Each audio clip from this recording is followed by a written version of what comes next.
শাকিব খান ইতিহাস করলেন।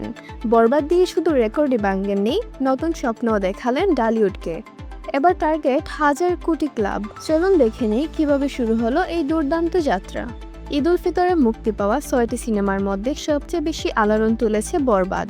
মুক্তির প্রথম দিন থেকেই দেশের প্রেক্ষাগৃহে ছিল উপচে পড়া ভিড়, যা এখনও অব্যাহত। সিনেমার শাকিব খানের লুক, অ্যাকশন আর সংলাপ সবকিছুই দর্শকের মন ছুঁয়ে গেছে। মুক্তির 21 দিন পর উত্তরা স্টার সিনেপ্লেক্সে ভক্ত, তারকা ও সাংবাদিকদের নিয়ে বিশেষ প্রদর্শনীতে উপস্থিত হন শাকিব খান নিজেই।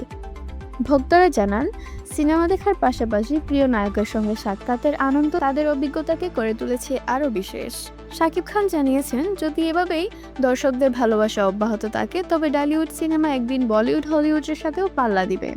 বরবাদ এরই মধ্যে প্রায় 600 কোটি টাকার ব্যবসা করছে, আর এখন লক্ষ্য 100 কোটি ক্লাব ছোঁয়া। বরবাদ শুধু দেশে নয়, বিদেশেও প্রশংসা কুড়াচ্ছে। মাল্টিপ্লেক্স থেকে সিঙ্গেল স্ক্রিন সবখানেই চলছে বরবাদের জোয়ার। মেহেদী হাসান হৃদয় পরিচালিত এই সিনেমায় শাকিব খানের বিপরীতে আছেন কলকাতার ইদিকা পাল। আর সহশিল্পীদের মধ্যে ছিলেন মিশা সওদাগর, শহীদুজ্জামান সেলিম, মামুনুর রশিদ, ফজলুর রহমান বাবু ও যিশু সেনগুপ্ত। বরবাদ শুধু একটি সিনেমা নয়, বরং ডালিউডের এক নতুন ইতিহাসের সূচনা।